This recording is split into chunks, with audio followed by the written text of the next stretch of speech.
When you think about your pay, you're probably just thinking about that number that hits your bank account every couple of weeks. But there's this huge kind of invisible part of your compensation, a safety net that's legally required, and it could be worth thousands. So let's break down what it is and why it matters so much. We've all been there, right? Staring at our paycheck, you see the gross pay, then you look down at the net pay and you're just like, where did the rest of it go? Well, while a big chunk is taxes, another part is actually you and your employer paying into a system that's built to catch you if you fall. And the value of that system, it's probably way, way more than you think. So just how much are we talking about? To put a number on it, back in 2017, the average cost for these required benefits was almost $5,500 per employee for the year. That's money that's being invested directly into your security. You can almost think of it as a hidden part of your salary. Now, this safety net didn't just appear out of thin air. It was really forged in crisis. As factories started popping up in the early 1900s, work just got a lot more dangerous. Then the Great Depression hit and left millions of people with absolutely nothing, which proved that just saving on your own wasn't enough. People needed a backup plan, a collective one. And all of that led directly to the huge Social Security Act of 1935, which is pretty much the foundation of the whole system we have today. So what is this safety net actually made of? Well, it's helpful to think of it as four main pillars, and we're going to walk through every single one. You've got Social Security programs, workers' comp, family and medical leave, and then the big one, health insurance. Let's start with that first pillar, protection for when something unexpected happens and all of a sudden you just can't work. What happens to your income then? It's a fear that, a lot of us have. One day you've got a steady job and the next day it's just gone. And it wasn't even your fault. Think about a big company layoff or some kind of restructuring. What's the plan? Well, this is exactly where unemployment insurance steps in. It's designed to be a temporary financial bridge to help you out while you're searching for your next job. The key phrase here is no fault of your own. This is for layoffs, not for when you decide to quit or if you get fired for misconduct.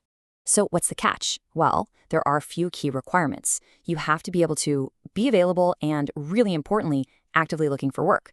You can't just turn down a reasonable job offer that comes your way. And you need to have worked for a certain amount of time in the recent past. They call it a base period, to show you've paid into the system. Okay, so that covers losing your job. But what happens if you don't lose your job, but you get injured on the job? That's what workers' compensation is for. It's a state-run program designed to cover your medical bills and a portion of your lost wages if you have an accident or illness that's directly tied to your work. Now, let's think about an even tougher scenario. What if an injury or an illness isn't just temporary? What if it becomes a long-term disability that keeps you from working at all? That kind of situation can be completely financially devastating. And the safety net has an answer for that too, Social Security Disability Insurance. Now, to qualify, you generally need to have a pretty solid work history, and the disability has to be severe. We're talking something that's expected to keep you from working for at least a year. Just to give you a sense of the support, the average monthly payment back in 2018 was about $1,200. It's not a fortune, for sure, but it is an absolutely critical lifeline. Okay, moving on to our second pillar.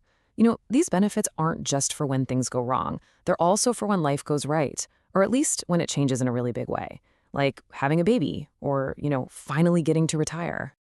We keep mentioning Social Security, but its official name, and it's a mouthful, is OASDI. It stands for Old Age Survivors and Disability Insurance. And that name actually tells you everything it does. It's really three programs wrapped into one: retirement income, payments to families if a worker dies, and of course the disability benefits we just talked about. This chart gives you a really quick snapshot of the support each of those programs provides. So using 2018 data as an example, you can see the average retirement benefit was just over $1,400 a month. Survivor and disability benefits were a little bit less, but all three provide this really crucial foundation of income.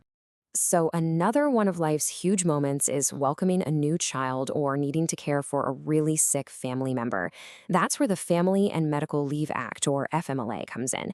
It guarantees that you can take up to 12 weeks off for these major events without losing your job. But here's the really important part to remember. While your job is safe, the leave is federally mandated as unpaid. So your job will be there when you get back, but your paycheck won't be. All right, on to pillar number 3, and it is the big one, the health insurance puzzle. This is often the most valuable and, let's be honest, the most confusing benefit. So let's try to break down the key pieces you really need to know. For Americans who are 65 and older, the system is Medicare. And right away, you come to a fork in the road.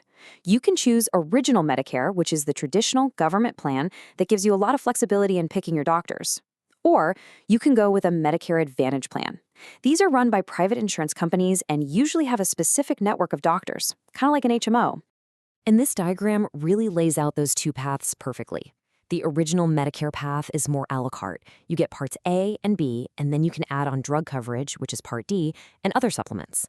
The Medicare Advantage path, or part C, is more of an all-in-one package deal, bundling everything together for you. Now, for most people under 65, the big law that affects them is the Affordable Care Act, also known as PPCA. It created what's called the pay or play mandate for larger companies. Essentially, if a business has 50 or more employees, they have to play, meaning offer decent health insurance, or they have to pay a penalty. Okay, you've probably heard all these acronyms thrown around: FSA, HRA, HSA. This table really clarifies the differences. Here's a simple way to think about it. An FSA is your money, put in pre-tax, but it's use it or lose it every year. An HRA is your employer's money that they let you use. But the HSA is the most powerful. It can be funded by either of you. The money always rolls over, and best of all, you own it. It goes with you even if you change jobs. And for our final pillar, let's quickly cover your rates. These are two really critical laws that act like a bridge, protecting your healthcare access when you're moving between jobs. First up is COBRA. This law gives you the right to stay on your old company's health plan for a little while after you leave. It's a fantastic way to avoid a gap in your coverage. But, and this is a big but, you now have to pay the entire premium, including the part your boss used to cover. And trust me, it can get very expensive very fast. And then there's HIPAA. Most of us think of HIPAA as the medical privacy law, right? But a key part of it is actually about portability. It guarantees your right to get on your new employer's health plan when you start a new job. This law works together with the ACA to make sure you can't be denied coverage and that your transition to a new plan is as smooth as possible. And all of that brings us to the big picture. This entire system we've just walked through, it was built as a safety net for the 20th century worker. It's an absolutely essential system, but the world of work is changing so fast. We have the gig economy, remote jobs, AI on the horizon, and it leaves us with a really important question to think about.